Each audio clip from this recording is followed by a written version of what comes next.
Recording. Good afternoon, good morning, good evening, whenever you see this video. Thank you for joining me, Dorothea, through an Orthodox Christian lens. It's December 2nd, 2025. Today I have my son with me, and we're going to be discussing, and this is Nicholas or Niko, whichever you prefer, and we're going to be discussing a story that was brought up in the news the past few days that really disturbed us, basically. And That's a nice so, way of putting it. I have a yeah. little bit stronger feelings on it, but Yes, well, we do. Since we're always talking about, and on this channel, we're talking about how if you look at things spiritually, um, how this affects the cosmos, and how I've talked about repentance and how it's needed in this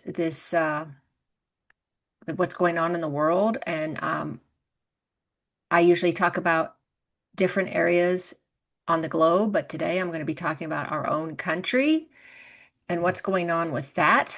So I'm going to bring that up here in a minute so that we can look at what I'm talking about. Okay. What we're going to do is we're going to listen to a couple of videos on this particular subject that I'm going to be talking about. As you see, it's about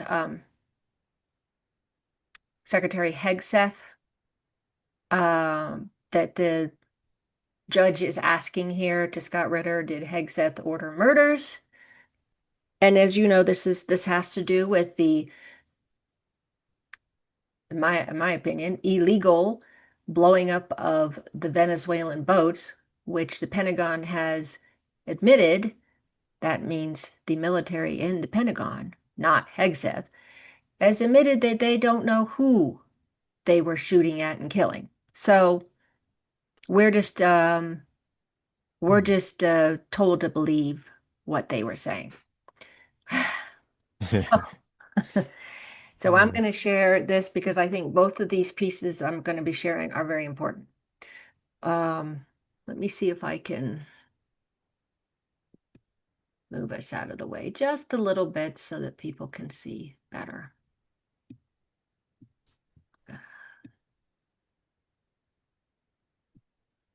All right. Let me see now. How do I bring this up?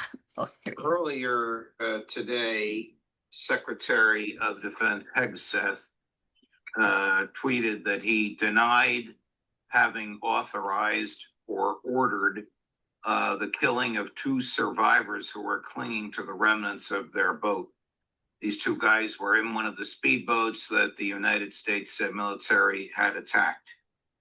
He did this because the Washington Post had reported it had seven sources that said Hegseth issued the verbal order to kill these two. Hegseth denied it. About an hour and a half ago, last night, the president denied it. About an hour and a half ago, the White House press secretary admitted that Hegseth did issue that order. Was the issue of the order an illegal order? And did compliance with the order constitute a war crime?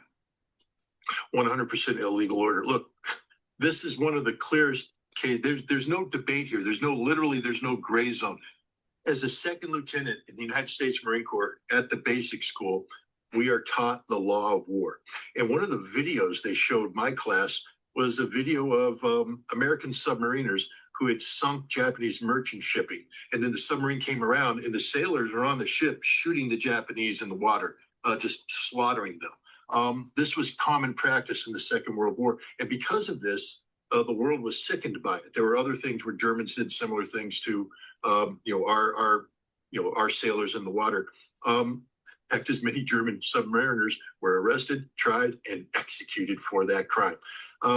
So in 1949, I believe the Geneva Conventions made it illegal to, when a ship is sunk and people are in the water, they are automatically, by law, rendered what is called hors du combat. That's a French term. Marine Corps, we say hors de combat because we don't know how to speak French. But it means you're out of the fight. You are literally out of the fight. and you are required to rescue them. They are out of the fight. You are required to rescue them, not kill them. And if you seek to kill them, you are in violation, a grave breach of the Geneva Conventions, not just the 1949 Geneva Convention, but the 1977 additional protocols. In 1996, the United States Congress passed a law, the War Crimes Act, I believe it's called, that basically says if you do this, if you violate the Geneva Convention, a grave breach, you shall be arrested, tried, and if found guilty, sentenced to life imprisonment or executed. Pete Hegseth is a war criminal. There is no if, and, or but. There is no pardoning. There is nothing. He is a war criminal, but not just him. This is where Mark Kelly and the seditious six come in. They put a reminder out there to every military officer. You are obligated not to obey. This is basic. In the Marine Corps, we were told if the enemy raises their hand, you don't shoot them. You don't shoot them. If they're wounded, you treat them. This is basically, and if somebody comes in and says, kill them, the answer is no, because it's illegal. This is pounded into our head. And yet somehow the military forgot, because Admiral Bradley, the head of the SEAL team that was operating there, the Naval Special Forces Task Group, he took Hegseth's verbal order and ordered SEAL Team 6 to kill these people who were, again, out of the fight, hors du combat. They did so. So it's not just Hegseth. Bradley shall be shot till executed. This is the admiral to whom Hegseth gave his verbal order.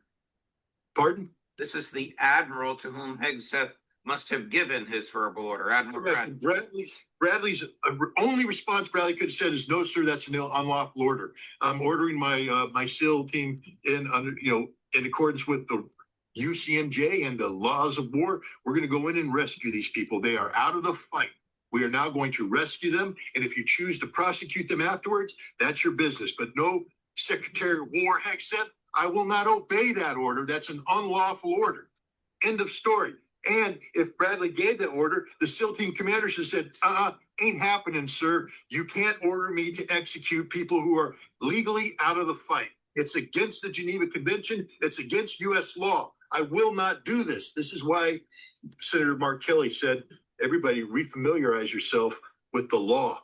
You cannot obey an unlawful order. Hegseth gave an unlawful order. He is a war criminal. Bradley repeated this, and he is a war criminal. And everybody who followed those orders, they are war criminals. I'm sorry. There's no exception to the rule.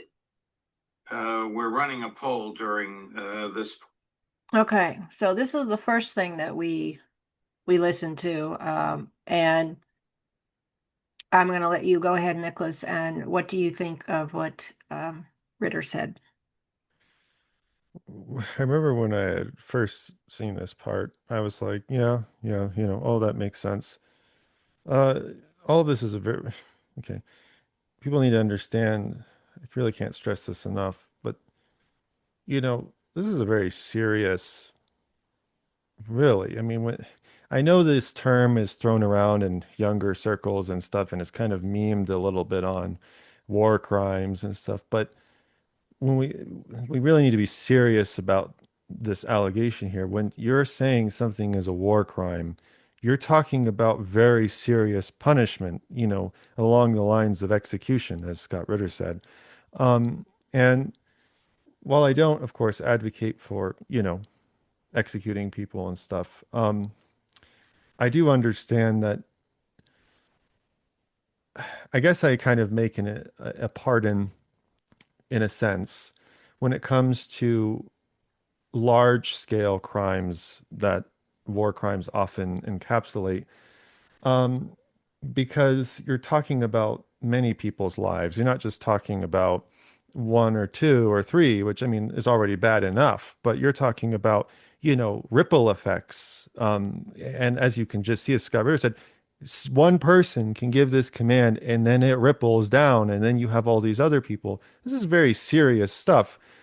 And this is exactly why I want people to be paying so close attention to this Venezuela issue, and also another issue that we won't talk about right now. But um, if you've been following things that seem to be stirring up, I would say, in and around United States waters and places, you'll notice that I think we're really entering a point where we're seeing a downfall of an empire, or a desperate empire, I should say, that's struggling to stay relevant and powerful, and is doing these horrific acts and decisions Mm.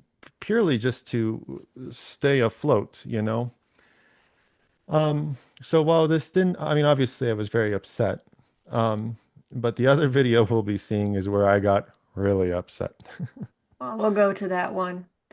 Okay, so again, it's the judge. He's asking Ambassador Chas Freeman about this particular issue. And we'll watch that. There is, as we speak, this controversy raging in Washington, which I think is going to result in the Secretary of Defense leaving his office, either voluntarily or involuntarily, over whether or not he ordered the military to kill 2 survivors on September 2nd. So we're now 3 months ago.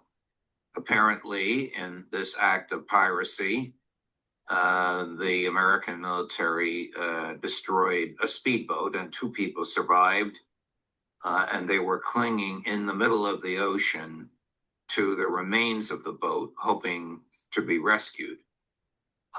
Instead of rescuing them, the Secretary of Defense ordered an admiral to order his people to kill them, and those orders were followed. Were those orders war crimes? Yes, clearly.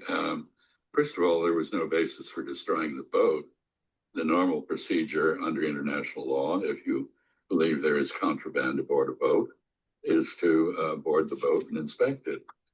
We had the right to do that. We did not do that. Instead, we murdered people on the boat on the basis of suspicions, not evidence. So that was a crime in itself. If you follow that up by murdering people who have survived a strike and who are obviously of no threat because they are clinging to debris in the ocean, then you compound the crime. And in fact, there is an obligation under international law to rescue people like that, not to murder them. So if this is the warrior ethos that Mr. Hegseth espouses, I don't think Americans should want any part in it. Here's what Secretary Hegseth said about the rules of engagement, which you just described. He referred to them as stupid. Cut number 7. We unleash overwhelming and punishing violence on the enemy. We also don't fight with stupid rules of engagement. We untie the hands of our warfighters to intimidate, demoralize, hunt, and kill the enemies of our country. No more politically correct and overbearing rules of engagement. Just common sense, maximum lethality, and authority for warfighters. That's all I ever wanted as a platoon leader. And it's all my E6 squad leaders ever wanted, back to that E6 rule. We let our leaders fight their formations, and then we have their back. It's very simple, yet incredibly powerful. Odd, he took an oath to comply with the rules of engagement, and he's now openly advised. That was a speech he gave to theoretically every admiral and general in the United States military, saying the rules of engagement are stupid and we're not going to comply with them. Well, at least he's consistent. He certainly didn't comply with them on this killing. The killing is pretty obvious. He told his and my former colleagues at Fox and Friends that he watched all of this happen. He watched the boat being destroyed, and then he watched the 2 survivors being killed. And then he posted a child's meme. Yes. Saying Franklin. Now, this Franklin is a turtle, a child's meme, and it shows Franklin using some sort of a military device to to kill people in a boat. But then it says, for your Christmas wish list, what kind of a sick person encourages children to wish for Christmas the deaths of others? It is pretty appalling. I think I think there's another element here, and that is there's an obvious effort by the White House and by Mr. Hegseth to put blame on the admiral who actually passed on the apparent verbal order from the Secretary of Defense, who calls himself the Secretary of War. That admiral is subject to court martial. Yes. Because he carried out an illegal order. Okay, I'm going to stop here to discuss this. I will say, I was actually shocked when I saw this. I was shocked, appalled. I don't know about you. I know you haven't been around as long as me, Nicholas. I've been around a long time, and the U.S. has done a lot of terrible things, foreign policy wise, covert wise, for ages, okay, many, many, many decades. But for some reason, this particular display by Hegseth just takes the cake. It is a country I don't really recognize anymore. At least with this guy in. Perhaps it could be different with someone else, but I don't know. I feel like we have such a corrupt government. I don't see if it can get better. I'm going to let you go on and then I'll get into more details. Okay, I got to figure out how I'm going to approach this because uh, there's so much in the second video specifically that uh, uh, it just makes me extremely furious, concerning on a lot of levels. The things that Hegseth was saying, um, and I'm going to say something that I don't say lightly, nor do I really want to say this, but this is the sort of person when you make these decisions and you talk this way that much like the Nazis that had to pay the consequences of their actions, he needs to pay he has to pay the price for, his actions, and that may have to include being hanged or executed. So, and it's not that I personally want it or I feel, have any personal weight in the matter, but I do think that we've kind of set a precedent for this, right? That the whole idea of, um, the trials and stuff that had happened after World War II was to set an example for those who just do not carry out war in a more controlled manner. I don't think people understand that there used to be a way, that where there used to be a way that war had to be carried out if you were to engage in it. And in World War II, a lot of that started World War I and II is when a lot of that started kind of degrading. And I had read, interviews and stories from these generals and military people in higher ranks that were very concerned about things like air raids, for instance, and they thought that they were very immoral in war, and anything that involved citizens was considered immoral. And even talking against, their own, even America using these tactics, it was very much something that they considered taboo at the time. Now, now we, use drones and all sorts of stuff that, oh my gosh, I can only imagine what they would have thought back then if they saw this. They thought we were some sort of, monstrous war machine. So when I see Hegseth say these things and act in a certain way, the first thought I had was the string of words he used in this particular part, hunting down and killing. Okay, I mean these are terms that I hear from like gamers and stuff, okay, when you're playing these sorts of games, hunting down someone and I'm going to get them and all this.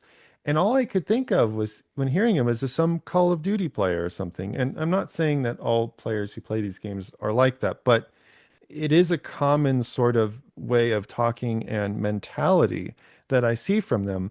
And, and I don't know if that's what Hegseth is coming from here or whatever. I don't know his background, and I don't know why he's talking this way. But regardless, it's not the right way of talking. And his actions definitely seem to back up that this really is a belief he has that, that war needs to be carried out in the way he understands it and wants it to be, which is not right. I mean, again, we do so many things that I wonder what even is the point of international law if, like, technically speaking, no one even really has to follow it and there's really no consequences. I mean, in my opinion, America should be brought to the international courts for this and tried, just like Israel should, and all these other countries in any country that does these things that are not acceptable under international law. Well, I Yet, know we're kind of exempt. We and the Izzies, of course, yeah. Which is, again is it's shameful. Um, I'm just gonna add that shooting people, unarmed people, first off, is not. I'd say that there's an act of war that's going on, but it's also not. It's not like that. It's not like our military is fighting an army. Okay, that's the first problem I have, is they use the word terrorists for a lot of things now. So that makes it okay for us to go out and just kill whoever we want to kill. well, remember, before it was terrorist, it was guerrillas. So, it's kind of shifted. Mm. Because remember, that's what the propaganda we used against the Japanese is they were guerrillas and all this stuff. And Most they and used we've in used Latin that. America before. Yeah, exactly. You So go, the terminology has just evolved, but it mostly means the same thing. Well, I should say achieves the same goal that we're trying to reach by well, using these terms. yes, well, let's continue on this thing of the Pentagon said they admitted that the people in the Pentagon admitted, the military, that they did not know who they were shooting, who they were killing. They could not say for sure, for certain, who these people were. That Well, is a problem, a huge okay, problem. Well, yes, it's a problem, but we've been doing this for ages. I'm more concerned about the larger core implications of this situation. Two main things. We had addressed the second one, which was, yeah, these people were floating on literal debris, hanging on, I'm sure, so they don't drown, first and foremost, okay? And then the second thing is it was a speedboat, okay? This is not like it was not some large military battleship or even a Exactly. smaller, like a submarine, nothing. Okay. This was a speedboat. Yeah. Okay. And they didn't, no gun on it, nothing. Okay. It's not Yeah. like this was some sort of military watercraft. Well, Um, it just makes you think of, again, these are unarmed civilians. They are yes. civilians. Again, So what does that tell you? It's like we're taking lessons from the Izzy's IDF. look, let's phrase it this way for people to grasp because I know this helps me. Imagine if you were with your family and you wanted to go on vacation out and you had your own little boat, because there's people who have speedboats and stuff, okay? And you're cruising around the coast of California or something, okay? And all of a sudden, It gets blown up from a Russian boat, a Chinese boat, and it doesn't matter. It's just some foreign country, okay? And you're wondering what the hell is going on, and you're probably disoriented if you manage to live that, okay? And you're hanging on for dear life, wondering what's going on, and next thing you know, you're murdered. And then people say about that family, oh well, they were smuggling drugs, and that's why we had to remove them, and they're a danger to our country. Yet they had no evidence to provide it, okay? And, obviously this can still be investigated. More information can come out. But I'm just saying this is a very possible angle we're looking at. And this needs to be considered very seriously. And I would say there's enough evidence to suggest strongly that this was the case. But again, imagine how upset we would be as Americans, 'cause as I know I would, if there was a foreign nation doing this and claiming these things, and God forbid they did, we would be going to war. We'd be like, we're Oh gonna yeah, go to that war. wouldn't stand, right? Yeah, exactly. And yet we expect, see, we can do this to Venezuela because they're not some big country, so we can bully them like we always do with Well, all I these mean, they're others. they're a good size, just meaning they don't have the military power. Yeah. Right. We're talking about economic military might. Okay. That doesn't mean they're powerless. I do think there's things that they could do, but they have to develop that, and because they do have connections with China and Russia and all that. Although, um, I know there are some people that are like, well, why doesn't Russia and China do more? And there's things for that. I think we've talked about that a little bit in the past. But if you know some of China's principles, they're not going to intervene on any of this. That's just not their principles. And that can be saved for another time. But so basically, my biggest concern is what this is kind of potentially setting up for future issues, right? Because it's the whole slippery slope idea. You do it once, and then if there's not any consequence, they're going to keep doing it. Okay. Exactly. Yeah. And trying to say, oh, it's all this so and so's fault. And well, you're the one that gave the command. Okay. There's several sources that say you did. And okay, if those are heavy claims, he needs to be put in front of a judge and needs to be put on trial to then, of course, verify these claims and make sure they're legitimate. But instead, we're just sweeping all that. We'll never know, right? Because my belief is if you have serious accusations, they must be taken to court. He needs to be tried, and if true, then there needs to be consequences. No, instead we're seeing this, from our president and other people. Oh no, whatever. No, this is not. As Americans, we should be very concerned, very upset. And I mean, And think let's about not it this way. forget how our country, how the government or whoever, certain parties and all that, political parties, how they say we are a Judeo-Christian nation. Now, I don't think they need to put the Judeo part in there. I don't know why they do that, other than some of these people think they're connected with that. But Christians, you could say you're a Christian society, but this does not show that we are. There's a lot of things that show that we're not a Christian nation. Now, there's good people in the country, obviously. It's usually the people in power that have the problems. It's not Mhm. like that. But I want to say that for me, um, his talk was shocking, like I said, and it was unbelievably just inhumane, cruel, and also the words just came off as evil to me. Well, They just come yes. off as evil. And Well, then, but let me go back into this, what Ambassador Freeman said, oh, well, all you had to do was, stop the boat and, board it and look for the drugs, which is, oh, what a novel idea to actually do what police would do in this situation, which they used to do. And like you said, they're setting that a precedent that is not that. But there's something even more concerning for me that's an undercurrent to this. We've been hearing about the, I do want to frame it this way, because I think it's relatively accurate.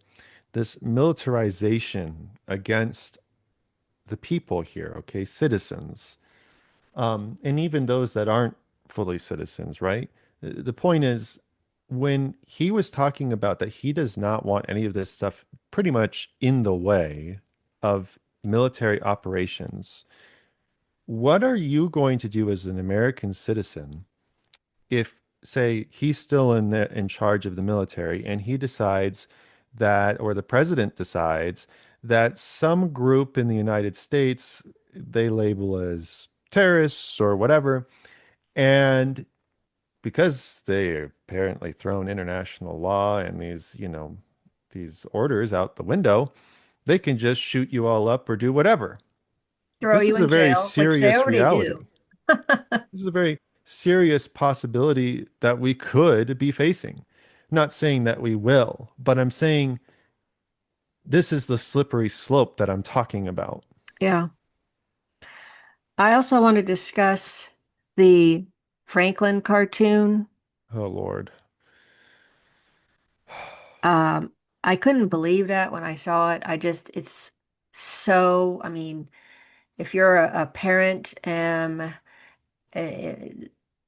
I don't know, I guess Franklin's still around, but I mean, you watched it when you were a kid, and we did. I'd play it once in a while. We'd have it on. So Mhm. it was very offensive to me that he was using him as it looked like some kind of um, Uzi on his shoulder, and I think a bazooka. Is it what's it called? Bazooka, I think. It looked like an RPG. RPG, something like Yeah. that. I mean, making your a child's character out to be a combatant, and worst of all, basically a murderer by shooting unarmed people, and it, it it's outrageous. It's just, I mean, Well, it's really deceptive, as you said when we were talking off air. there's well, first and foremost, people need to understand this is targeted propaganda. Period. End of discussion. That's the main point I need to get across. This is propaganda that they're using to target really families and children. Okay. Yeah, what Um, was with your Christmas wish? I mean, that is so, how do I say this without it sounding, I mean, obviously it's sick, it but is what kind of person says that? I mean, it is horrendously demonic and totally lack of compassion, and also trying to cultivate these children's minds as mm, if we don't already have an issue with this in our culture as is, to further cultivate their minds to accept killing people as justified so long as the narrative fits. Okay. That and which again, this is the whole purpose of propaganda, is to create a narrative that makes the conscience more willing to accept behaviors that we often wouldn't stoop to do. That's the danger of propaganda of this nature.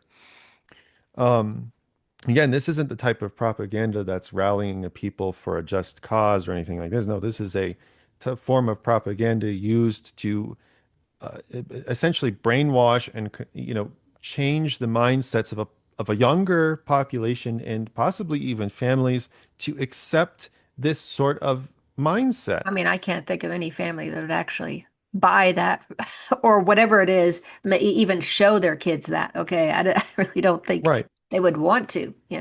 right. And this, I think this does show a disconnect from this person, okay, Hegseth, who's in charge with And he has regular, young children, plus I some mean, adopted children, apparently. So, I, I, I don't want to judge or say whatever, but I would urged this person to maybe step back and reconsider a few things and, stuff like Another that. thing but another thing he said on his talk was this was common sense.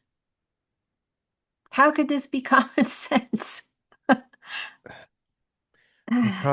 Okay. Yes, it's common sense in the sense of if you have an issue and you neutralize it, to use their terms, that yes, the problem technically no longer exists. But you're doing some logic leaping here. That's the problem. There's a few steps missing to get to that conclusion. But that's the problem I have with Hegseth is he seems to be doing so much logic leaping.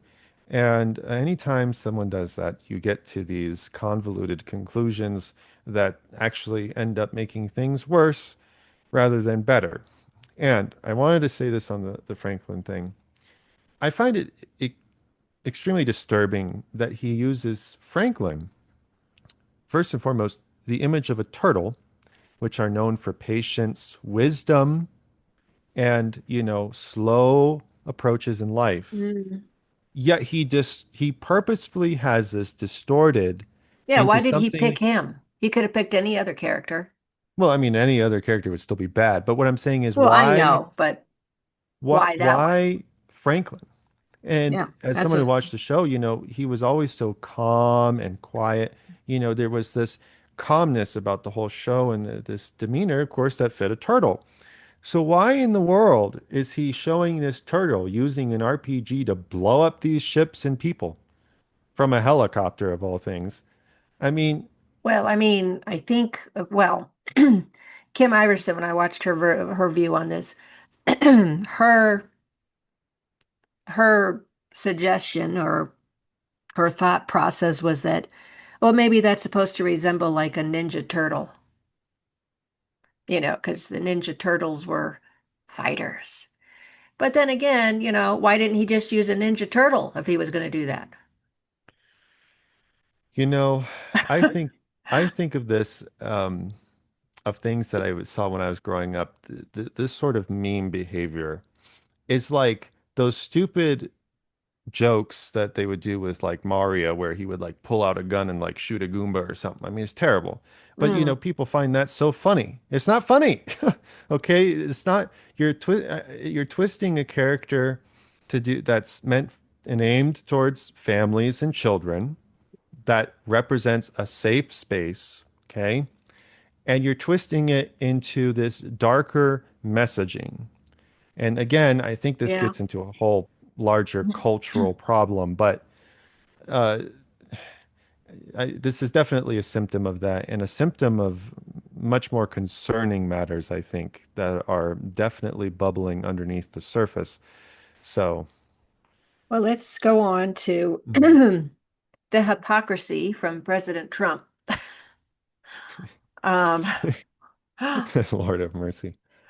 um, let me just give you this. Former Honduras President Juan Orlando Hernandez, who was sentenced to 45 years in prison for conspiring with drug traffickers to import hundreds of tons of cocaine into the United States, has been pardoned by President Donald Trump and released from prison.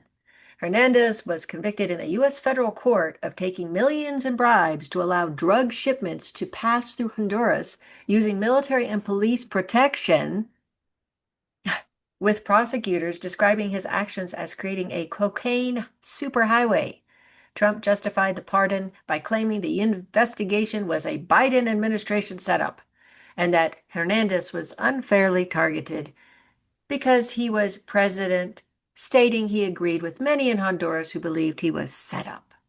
The pardon has drawn criticism from Democratic lawmakers and raised questions given the severity of the crime, well, even some Republicans as well, especially as Trump simultaneously maintains a hardline stance on drug trafficking, including military operations in the Caribbean to intercept drug shipments. He previously pardoned others connected to drug-related crimes, such as Ross Ulbricht, the founder of the dark web marketplace Silk Road, whom he freed in January 2025. Analysts suggest the pardons reflect Trump's view of justice as being tied more to loyalty and political alignment than the severity of the offense. So, Um, okay. Disclaimer. I gotta say this. This is an AI generated answer, yes, yes. and you have to. But I heard the story today by other people and analysts and stuff, and they Okay, said that that happened. Now they did say that there were some Republicans in Congress as well that are uh, upset over what's happening with the Hegseth thing, obviously. So it's more of a bipartisan thing, at least on that issue. right. Um, Um, the I just uh this whole thing. I'm just wondering. Well, like I'm not wondering. I know what this is all about, really, or at least I shouldn't say that. That's not right. I have a fairly good idea of what's going on based on these actions combined with other actions. Venezuela is a part of BRICS, okay? Mm, We've talked about that. And we have a very serious problem with BRICS. The whole Armenian Azerbaijan thing was another jab against BRICS to try to weaken it and stifle certain trade routes that they were going to use between Iran, China, and Russia. mm. Um, and that gave us more control. And then if you trace that back to the whole Ukrainian thing, it made it so Russia couldn't help Armenia during a whole Azerbaijan thing, which then crumbled, trust in Russia between Armenia. And so, Well, I don't know how much Russia was doing with Armenia.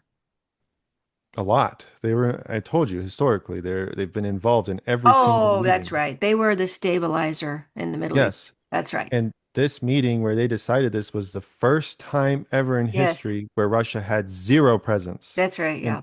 which is extremely significant and again concerning. But all of this makes sense when you realize that um, this is all within a larger plan against BRICS. At least that's what I believe, and we had went over that in our video about, you know, the Cold War 2.0 and all the stuff about that. And Well, it also has to do with oil. well, what is BRICS other than resources and trade and all that? And we don't want that. We want it all for ourselves. Mm.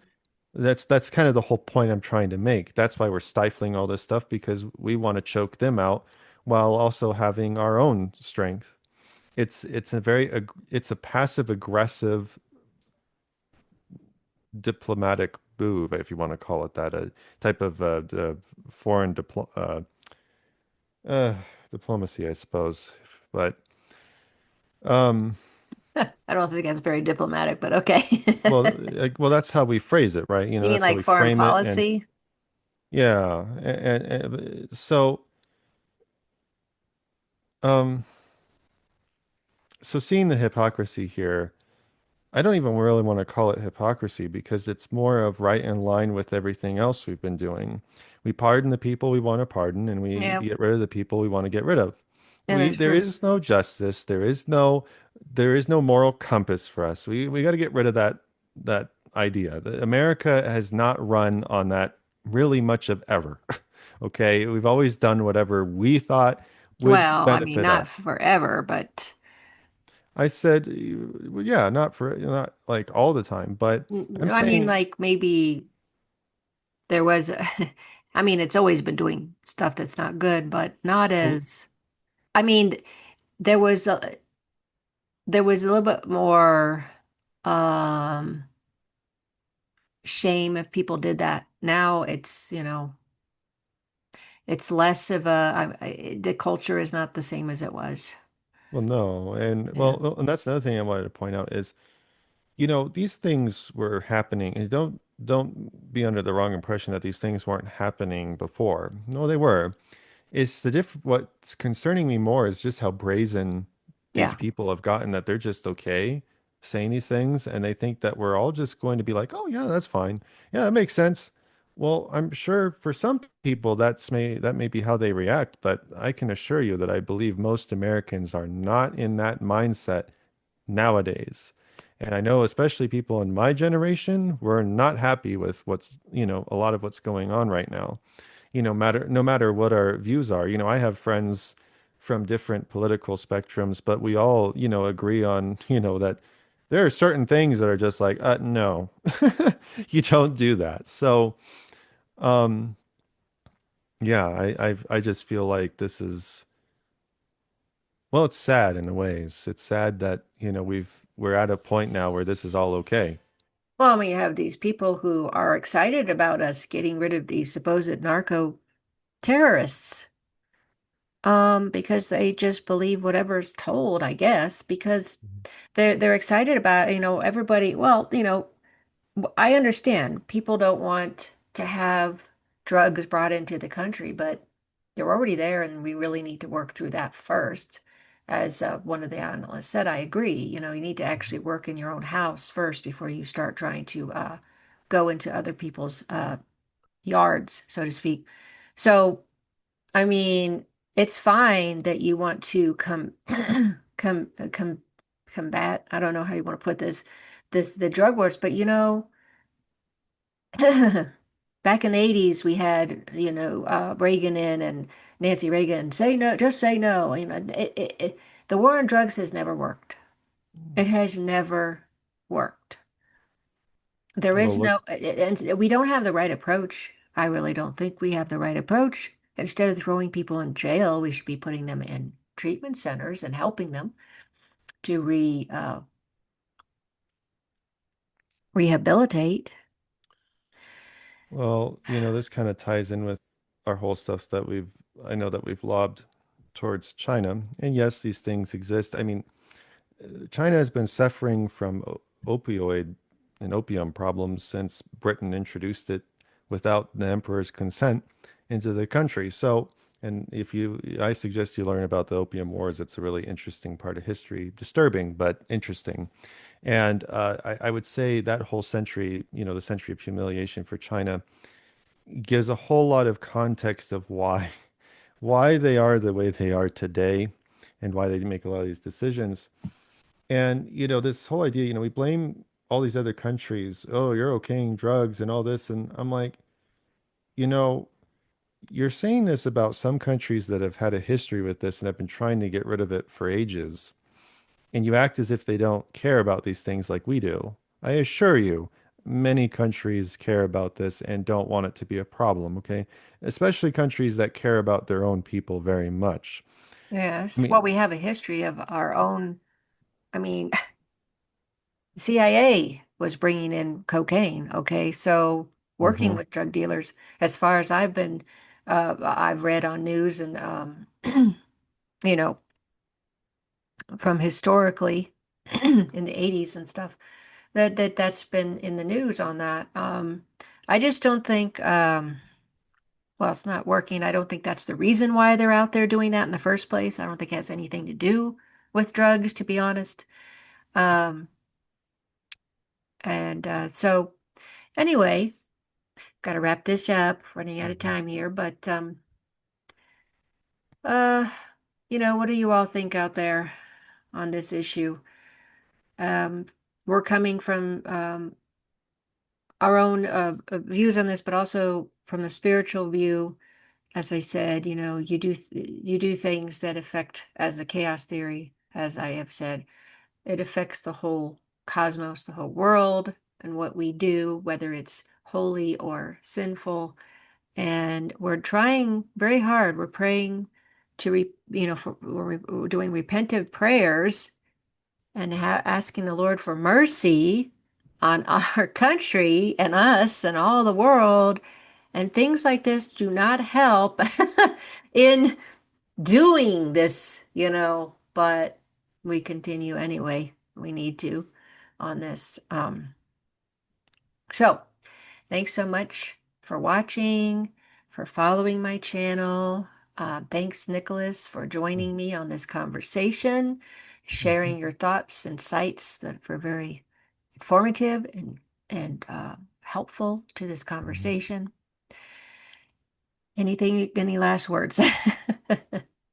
I just wanted to kind of, I guess, give a little bit of a tease that, I've been doing a lot of historical digging into the Pacific and Asian countries, and um, I have a particular passion around China due to my high school experience and stuff. So we've been having discussions on eventually exploring the East and a lot of the stuff that's being stirred up over there, and of course, in some cultural stuff and things that are more lighthearted too. So hopefully sometime in the future we'll be able to do that as well. Because I think there's not enough discussion in the West that focuses on the really interesting and complex history of the East and the West's rather deeply rooted involvement in it, and not good involvement, but involvement nonetheless. So I'll just leave it there. But thank you so much for having me on, Mom. It was nice, and I enjoy coming and being a guest. Yeah, you're welcome. We always like to have you. So, hope you all are having a blessed day, morning, evening, afternoon, wherever you are when you see this. Until next time.